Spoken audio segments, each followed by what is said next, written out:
Aujourd'hui, nous allons examiner 5 cas bouleversants où des animaux de compagnie sont devenus mortels et ont attaqué leurs propriétaires sous les yeux de tous.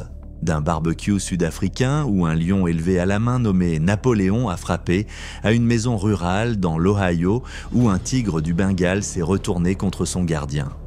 Commençons à Pretoria, où une décision fatale a tout changé. C'était le 6 mars 2018 et la chaleur de fin d'été planait encore sur Pretoria lorsque 15 invités se sont rassemblés sur la propriété de François Dutoit pour un barbecue. Le protecteur de la faune de 42 ans avait construit son identité autour des animaux dangereux, une passion qui avait commencé dans son enfance lors d'expéditions safari à travers le parc national Kruger. François vivait d'admiration et d'attention. Ses amis le décrivaient comme charismatique mais téméraire. Quelqu'un qui franchissait constamment les limites pour impressionner les autres. Ce qui avait commencé comme un travail de conservation s'était transformé en quelque chose de plus sombre. Un besoin de prouver sa domination sur les prédateurs les plus redoutés de la nature. 2 décennies de travail avec des animaux rejetés avaient conféré à François une dangereuse confiance en lui. Il croyait posséder une connexion mystique avec les créatures sauvages et disait souvent aux visiteurs que les animaux pouvaient ressentir ses intentions pures. Cette illusion avait été renforcée par des années d'interactions réussies et avait créé une boucle de rétroaction qui allait s'avérer mortelle. Sa plus grande fierté était Napoléon, un magnifique lion mâle qu'il avait élevé à la main après que le petit ait été rejeté par sa mère. L'enclos spécialement conçu dominait la partie est de sa propriété et mesurait 18 par 12 mètres, avec des clôtures en acier de plus de 3,6 mètres de haut. À l'intérieur, Napoléon se déplaçait avec une élégance fluide. Sa crinière dorée flottait tandis que 190 kg de pure musculature de prédateur se mouvaient avec une tranquillité trompeuse. Les lions africains comptent parmi les machines à tuer les plus efficaces de la nature. Ils peuvent atteindre des vitesses allant jusqu'à 56 km/h, sauter plus de 3,6 mètres et générer une force de morsure de plus de 45 kg par centimètre carré. Même les lions élevés en captivité conservent des instincts prédateurs fondamentaux qui ne peuvent être effacés par aucun contact humain. Alors que le crépuscule colorait le ciel, François sortit un seau de viande crue fraîche de son abri. Ses invités se rangèrent en demi-cercle le long de la clôture et sortirent tôt leur smartphone dans l'attente d'une nouvelle démonstration de nourrissage. Le vin consommé pendant le dîner avait rendu François plus bavard et vantard que d'habitude. Il entra dans la zone de sécurité, ouvrit ensuite la porte intérieure et pénétra directement dans le territoire de Napoléon. L'attaque est survenue soudainement et a été dévastatrice. Napoléon a chargé avec une force explosive. Ses 2 pattes avant ont frappé François simultanément à la poitrine et aux épaules. Avant même qu'il ne puisse comprendre ce qui se passait, les mâchoires puissantes de Napoléon s'étaient refermées avec une précision chirurgicale autour de son cou. Les crocs de 10 cm ont pénétré profondément dans le tissu mou.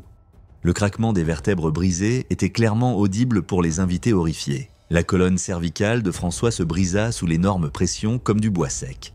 Le sang jaillit des morsures et éclaboussa le sol en jets artériels. Les instincts de prédateur de Napoléon prirent complètement le contrôle lorsqu'il déplaça sa prise sur le muscle trapèze gauche de François et le haut de la poitrine. Les puissants muscles du cou du lion se contractèrent alors qu'il commençait le mouvement caractéristique de secousse de la tête avec lequel les grands félins arrachent la chair des os. De profondes déchirures s'ouvrirent sur l'épaule et la clavicule, exposant le tissu osseux blanc sous la chair déchiquetée. Les invités crièrent de panique tandis que quelqu'un appelait frénétiquement les secours. Napoléon se positionna au-dessus du corps immobile de François. Son poids énorme plaqua le torse au sol. Les mâchoires du lion s'agrippèrent à la mâchoire inférieure et à la moitié gauche du visage. La force écrasante de la morsure broya os et cartilage. D'un violent mouvement vers le haut, Napoléon arracha des tissus du cou jusqu'à l'os zygomatique. Il saisit le corps par le torse et commença à traîner sa victime dans le coin éloigné de l'enclos, loin des témoins hurlants. Lorsqu'il atteignit son endroit préféré pour se nourrir, Napoléon s'installa et commença à manger méthodiquement. La police est arrivée avec des sirènes hurlantes, tandis que Napoléon était allongé satisfait à côté des restes partiellement dévorés de François. Le sang emmêlait sa crinière dorée. Un vétérinaire du zoo de Johannesburg est arrivé avec un fusil tranquillisant. Mais ce n'est qu'après que Napoléon s'est effondré inconscient, que les secouristes ont pu récupérer ce qui restait de François du Toit. Mais l'histoire de Napoléon pâlit en comparaison de ce qui s'est passé dans l'Ohio rural, où l'obsession d'une femme de prouver que les tigres peuvent être de doux animaux de compagnie a conduit à une fin encore plus terrible lors d'une séance de soins diffusée en direct. C'était le 18 novembre 2014 et des denses bosquets de chênes et d'érables bordaient la propriété des Camps dans le comté de Knox, Ohio. La ferme isolée se trouvait sur un terrain d'environ 2,4 hectares, entouré de collines douces, le cadre parfait pour l'obsession dangereuse de Valérie Camp de prouver que les superprédateurs peuvent être des compagnons affectueux. Valérie était poussée par un besoin désespéré de reconnaissance et d'attention. À 42 ans, elle avait passé la majeure partie de sa vie adulte à se sentir invisible et insignifiante. Son mariage s'était terminé par un divorce amer. Ses enfants venaient rarement lui rendre visite et elle souffrait d'une profonde solitude. La communauté des détenteurs d'animaux exotiques était devenue son refuge, un endroit où elle pouvait se réinventer en tant qu'experte. Sa transformation d'une divorcée solitaire en experte autoproclamée des grands félins s'était faite progressivement, mais complètement. Elle passait des heures à étudier le comportement des tigres, s'inscrivait sur des forums en ligne et se persuadait peu à peu qu'elle possédait des connaissances particulières sur la psychologie des félins. Ce qui avait commencé comme une fascination sincère s'était transformé en une dangereuse obsession. Valérie avait construit une communauté passionnée de spectateurs qui se connectaient régulièrement pour la voir interagir avec Shiva, un magnifique tigre du Bengale qu'elle avait élevé depuis l'âge de 6 semaines. Le tigre avait été son compagnon constant pendant 5 ans et vivait dans la maison comme un chat domestique surdimensionné. Valérie croyait sincèrement que leur lien dépassait l'ordre naturel. Ce soir-là, Valérie avait invité 2 invités spéciaux pour assister à la routine de soins de Shiva. Dr Marcus Webb, un vétérinaire local qui l'avait à plusieurs reprises mis en garde contre les dangers, et Jennifer Martinez, sa plus proche amie, qui était de plus en plus inquiète du comportement imprudent de Valérie. Shiva était un spécimen absolument majestueux, presque 3 mètres de long du bout du nez à la pointe de la queue et pesait un peu plus de 227 kg. Son pelage montrait le motif classique du Bengale, un orange éclatant avec de fortes rayures noires. Sa tête massive était marquée par des yeux d'un ambre perçant et des crocs de 10 cm de long. Les tigres du Bengale représentent le summum de l'évolution féline. Ils proviennent du sous-continent indien et sont les plus grands félins sauvages du monde. Les mâles dépassent régulièrement un poids de 270 kg. Leur force de morsure est supérieure à 70 kg par centimètre carré. À 19h30, Valérie s'assit à côté de Shiva, qui était allongé sur le côté, détendu. Elle tenait une brosse de toilettage professionnelle à la main et parlait à son public en ligne de la douceur et de l'affection de Shiva. Pendant presque 12 minutes, la séance s'est déroulée sans incident. Shiva était resté calme et coopératif. À 19h42, Valérie tourna brièvement le dos à son tigre pour ajuster l'angle de la caméra de l'ordinateur portable. Elle se pencha sur la table basse. Son attention était entièrement fixée sur l'écran pendant peut-être 3 secondes. À ce moment-là, quelque chose de fondamental changea dans le comportement de Shiva. Un interrupteur interne bascula du compagnon docile au prédateur de pointe. Sans aucun avertissement, l'instinct de prédateur de Shiva s'imposa avec une rapidité effrayante. Avec une élégance fluide, il se leva, son corps immense se tendit comme un ressort. L'attaque survint soudainement et avec une force dévastatrice. Le tigre se jeta en avant et enfonça ses mâchoires dans la cuisse gauche de Valérie. Ses crocs de 10 cm pénétrèrent profondément dans le tissu musculaire. La force de la morsure était si puissante que son fémur se brisa audiblement sous la pression. Le cri de Valérie emplit la pièce, tandis que la prise de Shiva se renforçait encore. Ses muscles de la mâchoire se contractèrent avec une force hydraulique. Le docteur Webb cria horrifié et attrapa un balai-brosse, tandis que Jennifer se déplaçait à reculons vers la porte d'entrée. Shiva commença son mouvement typique de secouement de tête. Il balança sa tête massive d'un côté à l'autre, déchirant muscles, tendons et vaisseaux sanguins. Sous son poids, Valérie fut tirée sur le tapis. Son 2 heurta avec un bruit répugnant. Shiva se positionna au-dessus de son corps inerte. Ses yeux, ambrés, montraient le froid focus d'un prédateur en plein mode de chasse. La prochaine morsure du tigre visa le torse de Valérie. Il enfonça ses dents sous sa cage thoracique. La force écrasante broyait les organes internes, tandis que les crocs pénétraient la peau et les muscles jusqu'à la cavité abdominale. Le sang commença à s'accumuler sous son corps, imbibant le tapis et s'étendant en une tache rouge foncée qui ne cessait de grandir. Le docteur Webb atteignit finalement le téléphone d'urgence et cria désespérément d'envoyer de l'aide immédiatement. Lorsque 9 minutes après le premier appel au 911, les premiers policiers ont fait irruption par la porte d'entrée, le corps de Valérie était déjà complètement immobile. Shiva se tenait au-dessus de sa victime. Du sang gouttait de son museau sur le tapis. Les agents dégainèrent dans leurs armes, tandis que les yeux ambrés de Shiva se fixaient avec un intérêt prédateur sur les nouveaux arrivants. Le sergent Rodriguez prit une décision qui le hanterait pour le reste de sa carrière. Il leva son arme et tira 3 coups en rapide succession. La femme qui croyait que l'amour pouvait surmonter les lois les plus fondamentales de la nature avait payé le prix le plus élevé pour son illusion. Pourtant, son histoire semble presque clémente comparée à ce qui s'est passé dans l'oblast de Moscou. Là-bas, la fête d'anniversaire d'une artiste de cirque à la retraite s'est transformée en bain de sang lorsque sa fille chimpanzé bien-aimée a révélé sa véritable nature. C'était le 9 juillet 2013 et la chaleur estivale pesait lourdement sur le village de Friazino au nord-est de Moscou où des dachas russes traditionnels bordaient des routes de campagne sinueuses. L'une de ces dachas appartenait à Alena Grigorieva, une gymnaste artistique retraitée de 51 ans, dont les instincts maternels l'avaient amenée sur un chemin tragique d'auto-illusion. Alena était hantée par des rêves de maternité non réalisés. 3 fausses couches dans la vingtaine avaient laissé des cicatrices profondes qui ne guérissaient jamais complètement. Et son mariage avait éclaté sous le poids du deuil partagé. Elle avait dirigé ses instincts maternels vers sa carrière de cirque. Pendant plus de 3 décennies, elle a travaillé avec des animaux dans des spectacles itinérants en ex-Union soviétique. Sa spécialité était l'entraînement de primates pour des performances acrobatiques. Ses collègues la décrivaient comme quelqu'un qui voyait des traits humains dans chaque animal. Elle leur attribuait souvent des émotions et des motivations complexes, bien que celles-ci soient en réalité guidées par des instincts beaucoup plus simples. Cette anthropomorphisation devait s'avérer être son erreur fatale. Lors d'une tournée estivale en 2004, un bébé chimpanzé nommé Nika est né, mais la mère est morte de complications pendant l'accouchement.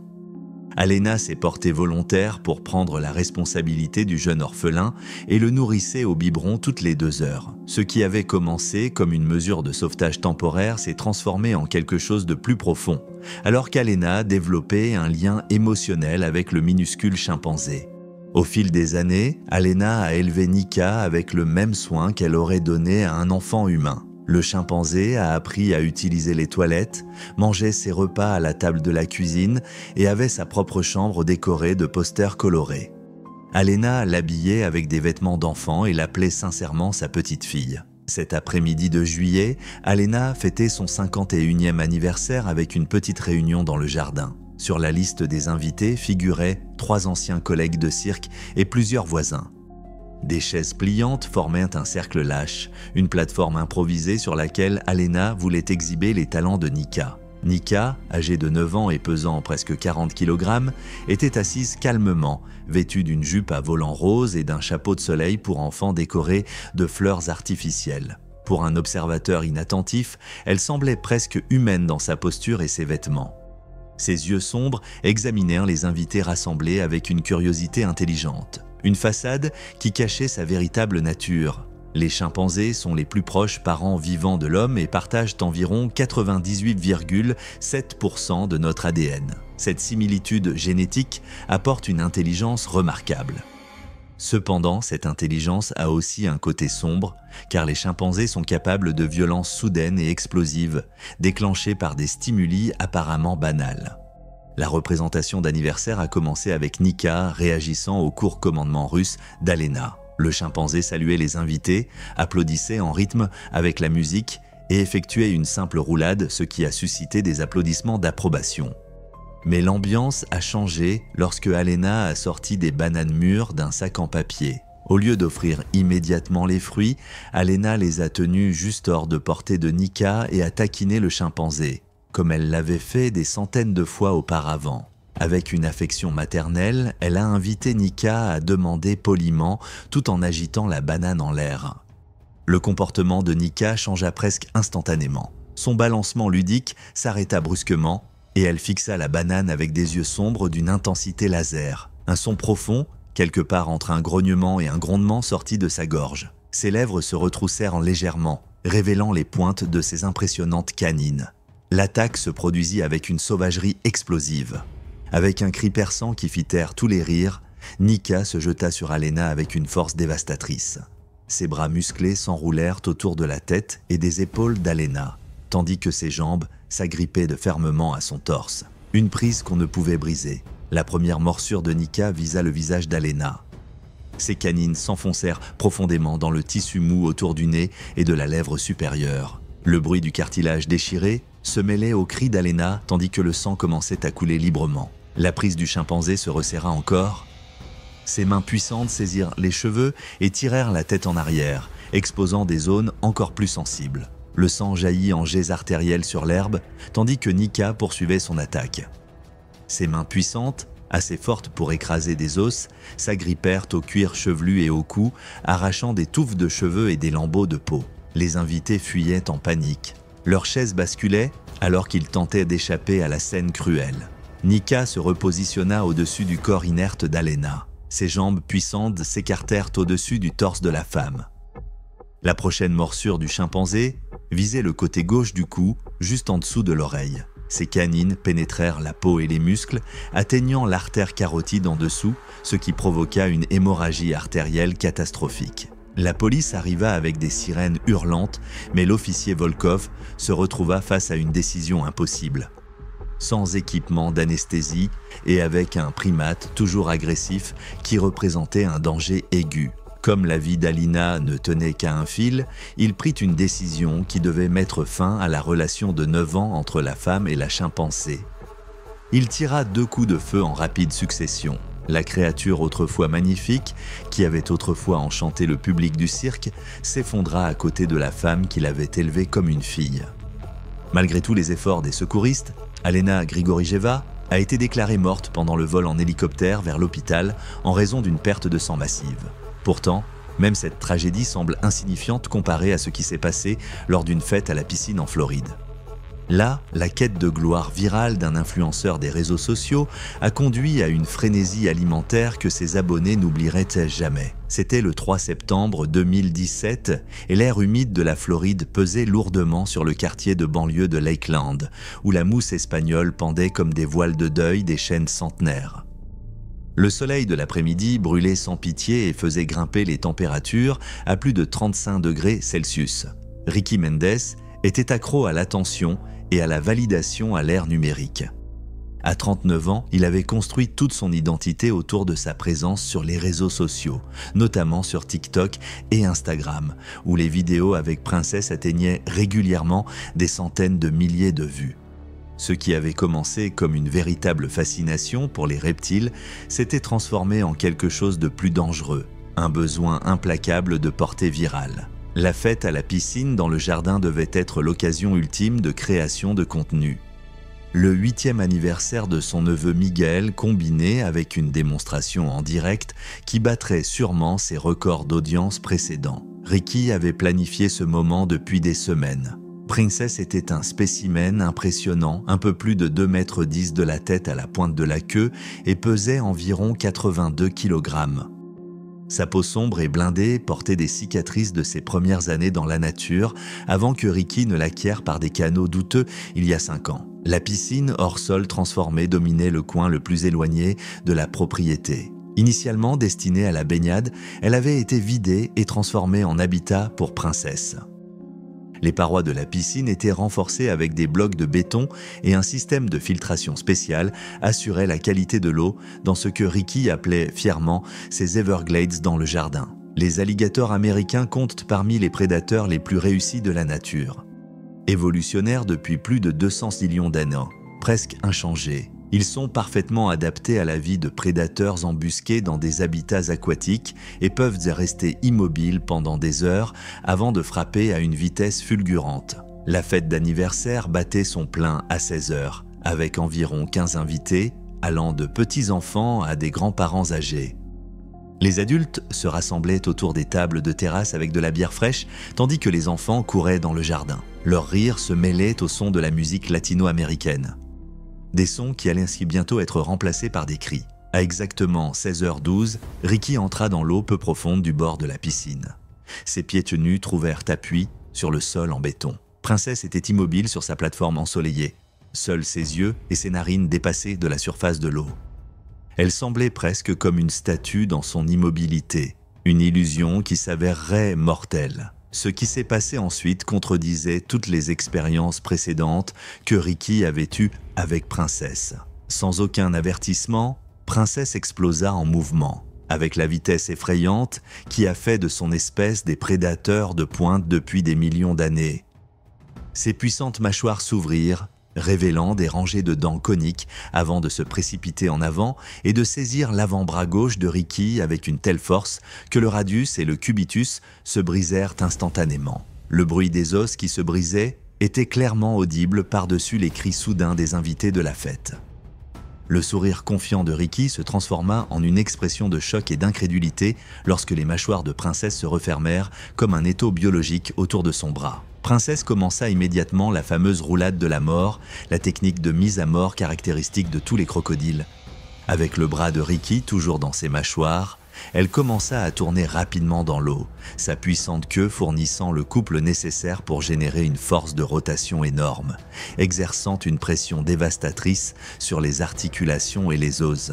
Les cris de douleur de Ricky remplissèrent le jardin tandis que Princess poursuivait sa rotation mortelle. Son bras gauche, toujours coincé dans ses mâchoires, commença à se détacher de l'épaule alors que les tendons, les muscles et les ligaments étaient étirés au-delà de leurs limites. Le sang troubla l'eau de la piscine, formant un nuage pourpre qui suivait les mouvements de Princess. Les invités de la fête réagirent avec un mélange d'horreur et de stupeur. Les enfants criaient et courèrent vers la maison, tandis que les adultes restaient figés de choc. Carmen Mendes, la sœur de Ricky, criait son nom et composait frénétiquement le numéro d'urgence avec des doigts tremblants. Princess termina sa première roulade mortelle et émergea brièvement à la surface de l'eau, le bras déchiqueté de Ricky toujours dans ses mâchoires. La force de rotation avait arraché son épaule de l'articulation et son bras gauche pendait maintenant à un angle impossible, seulement relié au torse par quelques lambeaux de peau et de muscles. Mais Princess n'en avait pas fini. Elle changea sa prise, lâcha le bras détruit de Ricky, seulement pour mordre son torse avec encore plus de force. Ses dents traversèrent les côtes et les organes internes, tandis que le deuxième roulé de la mort était encore plus dévastateur que le premier. Avec une précision mécanique, elle se tourna, brisant les os et déchirant les tissus. Lorsque les secours arrivèrent, ils furent confrontés à une scène qui dépassait toute formation et expérience. Le capitaine James Morrison, au service depuis 20 ans, avait déjà eu affaire à diverses attaques d'animaux. Mais rien ne l'avait préparé à cette mare de sang, aux membres flottants et à un énorme alligator qui tournait encore autour de sa proie avec une satisfaction prédatrice. Dr Sarah Chen, la vétérinaire du comté pour la faune sauvage, a pris la décision difficile d'utiliser la force létale pour prévenir d'autres victimes. Le coup de feu qui a pris la vie de Princess résonna à travers le lotissement de banlieue, permettant enfin aux secouristes d'entrer dans la piscine et de récupérer les restes de Ricky Mendes. L'homme qui avait construit son identité sur la gloire virale avait atteint son dernier moment de célébrité sur Internet, mais le prix était tout ce qu'il avait. Mais même cette horreur pâlit face à notre dernière histoire de la campagne roumaine où le lien de 8 ans d'un fermier avec un ourson orphelin s'est terminé par la forme la plus brutale de trahison que l'on puisse imaginer. C'était le 12 août 2018 et les Carpates orientales projetèrent de longues ombres sur la ferme de la famille Popescu, alors que le dernier jour de la fête des moissons du village touchait à sa fin. L'air était imprégné du doux parfum de l'orge mûrissante et de l'arôme terreux des forêts anciennes. Une scène pastorale qui allait bientôt être déchirée par une violence archaïque. Ionel Popescu était marqué par le rythme de la vie rurale roumaine et un profond attachement à la nature. À 55 ans, ses mains tannées par le temps portaient les callosités d'un homme qui travaillait la terre depuis des décennies. Dans toute la région, il était connu pour sa capacité presque mystique à entrer en contact avec les animaux. La réputation d'Ionuel, en tant que chuchoteur d'animaux, était le résultat de décennies de rencontres réussies avec tout, des loups blessés aux renardeaux abandonnés. Les voisins lui apportaient souvent des animaux en détresse et son taux de réussite était légendaire. Ce bilan lui avait conféré une confiance en soi dangereuse, le sentiment de pouvoir apprivoiser même les prédateurs les plus redoutables. Il y a 8 ans, une ours brune, affaiblie par un hiver rigoureux et incapable de s'occuper de son nouveau-né, avait été retrouvée morte à la lisière du village. Le minuscule petit, âgé de moins de 3 semaines et pesant moins d'1 kilogramme, serait mort en quelques heures si une aide immédiate n'avait pas été apportée. Lorsque les autorités locales ont planifié un transport vers une réserve faunique, Ionel s'est porté volontaire pour assurer des soins temporaires. Ce qui avait commencé comme une mesure de sauvetage à court terme s'est transformé en quelque chose de permanent. Ionel nourrissait le petit toutes les quelques heures au biberon, le gardait au chaud et introduisait progressivement des aliments solides à mesure qu'il devenait plus fort. L'ours, qu'Ionel appelait Ursu, simplement ours en roumain, prospérait sous ses soins et développait rapidement un lien étroit avec son soignant humain. Alors qu'Ursu passait d'un jeune animal sans défense à un adulte robuste, Ionel construisit un enclos spécialisé dans sa grange d'environ 6 mètres sur 9, avec des murs en bois renforcés et un grillage en acier tendu au-dessus. La pièce était conçue avec un véritable souci du bien-être de l'animal, avec des structures d'escalade, un petit bassin et des zones à la fois pour le soleil et pour l'ombre. Cet après-midi d'août, la fête de la moisson avait attiré plusieurs familles locales à la ferme pour célébrer la fin traditionnelle de la saison. Les enfants couraient à travers les champs d'orge, tandis que les adultes buvaient de la suika faite maison et discutaient des rendements de la récolte de l'année. Le point culminant était, comme toujours, la démonstration d'Ionuels avec Ursu, un événement qui était devenu légendaire dans toute la région. Les ours bruns européens comptent parmi les espèces de prédateurs les plus impressionnantes d'Europe et jouissent depuis des millénaires à la fois de la crainte et du respect des humains. Les mâles adultes peuvent peser plus de 270 kg et atteindre presque 1,20 m de hauteur d'épaule, avec des griffes courbées pouvant mesurer jusqu'à 10 cm et de puissantes mâchoires faites pour écraser et déchirer. Alors que le soleil de l'après-midi se couchait lentement derrière les montagnes des Carpates, Ionel se préparait pour sa démonstration. Un groupe de 12 personnes s'est rassemblé devant les grilles en acier, y compris plusieurs enfants qui pressaient leur visage contre le treillis métallique pour mieux voir. Parmi les spectateurs se trouvaient des voisins de longue date, des parents en visite et quelques touristes qui avaient entendu parler du célèbre ours apprivoisé. Ionel annonça dans son dialecte roumain mélodieux qu'Ursu était quelque chose de très spécial et expliqua comment il l'avait élevé depuis qu'il était un tout petit ourson et que l'ours savait qu'il faisait partie de la famille. Il déverrouilla la lourde porte en acier et portait un seau avec des restes de viande, du poisson et des morceaux de pain. La même routine qu'ils avaient déjà effectuée des centaines de fois auparavant. Ionel entra dans l'enclos d'un pas assuré. Ses bottes résonnaient sur le sol en béton. Ursu s'approchait lentement. Sa silhouette massive se déplaçait avec une élégance trompeuse. À pleine taille, l'ours sur ses pattes arrière était presque aussi grand qu'Ionel lui-même et sa masse faisait paraître l'homme presque enfantin en comparaison. Mais cette fois, quelque chose était différent. Peut-être était-ce dû à la présence de nombreux étrangers, aux bruits et odeurs inhabituels portés par l'air du soir, ou à un changement subtil dans l'état psychique d'Ursu qui s'était accumulé sur des mois ou des années. Quoi qu'il ait déclenché le comportement de l'ours, il s'écarta de manière catastrophique de leur schéma habituel. Sans avertissement, sans geste menaçant, sans émettre de son, Ursu bondit soudainement en avant avec une force explosive. Ses mâchoires massives s'ouvrirent, révélant des canines de 10 cm, avec lesquelles il s'enfonça avec une violence dévastatrice dans l'épaule droite d'Ionuel. Le bruit des os qui se brisaient était clairement audible pour les spectateurs horrifiés. L'expression confiante d'Ion Wells disparut soudainement, remplacée par une expression de choc et de douleur lorsque les dents d'Ursos pénétrèrent profondément dans le muscle et l'os à travers la chemise de travail épaisse. Le seau s'échappa de ses mains et répandit la nourriture sur le sol en béton, une parodie grotesque de leur rituel habituel de nourrissage. L'attaque d'Urso suivait le schéma typique de l'agression des ours bruns. Une série de morsures puissantes et de coups de patte visant à neutraliser rapidement toute menace. Avec l'épaule d'Ion Wells toujours fermement entre ses mâchoires, l'ours commença à secouer violemment sa tête massive d'un côté à l'autre, déchirant avec une efficacité effrayante les muscles, les tendons et les ligaments. Les spectateurs éclatèrent en cris de panique tandis que les parents éloignaient hâtivement leurs enfants des grilles. Quelqu'un a commencé à appeler à l'aide en roumain. Sa voix tremblait de peur et de désespoir alors que la paisible fête de la moisson se transformait en une scène des cauchemars les plus sombres de l'humanité. Ursu relâcha sa morsure seulement brièvement pour mordre immédiatement dans la poitrine du paysan. Ses puissantes mâchoires englobaient presque toute la largeur du torse.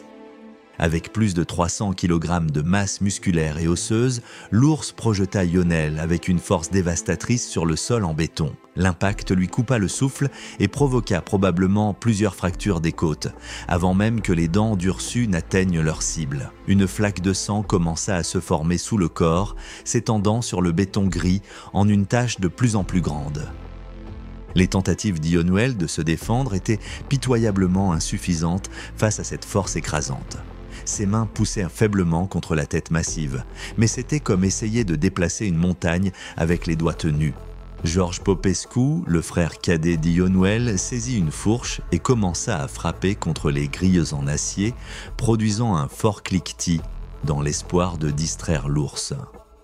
Désespérément, il cria à Ursu, le supplia de laisser son frère. Sa voix se brisa de panique et de tristesse, alors qu'il voyait 8 années de confiance et d'amour se briser en un acte de sauvagerie primitive. Mais Ursu suivait désormais uniquement son instinct de prédateur, son conditionnement domestique complètement submergé par des millions d'années de programmation évolutive. L'ours se dressa sur ses pattes arrière, ce qui le rendit encore plus massif, puis laissa tomber tout son poids avec une force écrasante sur le corps immobile d'Ion Wells. Les côtes du paysan éclatèrent de bruyamment sous l'impact et du sang s'échappa de sa bouche tandis que les blessures internes s'aggravaient. La prochaine morsure d'Ursu visa la région abdominale. Ses puissantes mâchoires s'agrippèrent sous la cage thoracique, pénétrant la peau et les tissus musculaires jusqu'à la cavité abdominale, causant des traumatismes internes massifs qu'aucune aide médicale n'aurait pu réparer. Le bruit des véhicules approchant déchira l'air du soir lorsqu'un voisin qui habitait à plusieurs kilomètres avait entendu les cris portés par le vent de la montagne et alerté la gendarmerie locale. 2 véhicules de police montaient à toute vitesse la route de gravier sinueuse. Leurs sirènes hurlaient à travers le paysage paisible. Le sergent Alexandru Radu, un vétéran avec 25 années de service, sortit avec son arme de service dégainée. Il avait eu affaire à divers incidents impliquant des animaux sauvages au cours de sa carrière, mais rien ne l'avait préparé à cette scène. La vue d'un corps mutilé dans une mare de sang, tandis qu'un ours massif faisait les 100 pas à proximité, activa son entraînement pour faire face aux menaces immédiates pour la sécurité publique. Comme aucun dispositif de tranquillisation n'était disponible et qu'Ursu montrait toujours des signes d'agitation, il n'y avait pas de temps à perdre pour attendre les autorités spécialisées dans la faune sauvage. Le coup de feu qui mit fin à la vie d'Urso résonna sur les contreforts des Carpates, faisant s'envoler des nuées d'oiseaux des forêts environnantes. Le massif ours s'effondra à côté du corps d'Ion Wells. Son voyage de 8 ans, de jeune orphelin à animal de compagnie adoré, puis à agresseur mortel, prit ainsi fin. 21 minutes plus tard, les ambulanciers sont arrivés, mais leur aide n'était plus nécessaire. L'examen par le médecin légiste a révélé des blessures massives au niveau de la poitrine et de l'abdomen, plusieurs côtes cassées, une fracture du fémur et une perte de sang catastrophique qui avait coûté la vie à un homme qui croyait que l'amour pouvait vaincre les lois les plus fondamentales de la nature. Merci d'avoir regardé. Si tu penses avoir déjà entendu le pire, nous ne faisons que commencer. Clique sur la vidéo suivante pour des histoires qui te laisseront sans voix.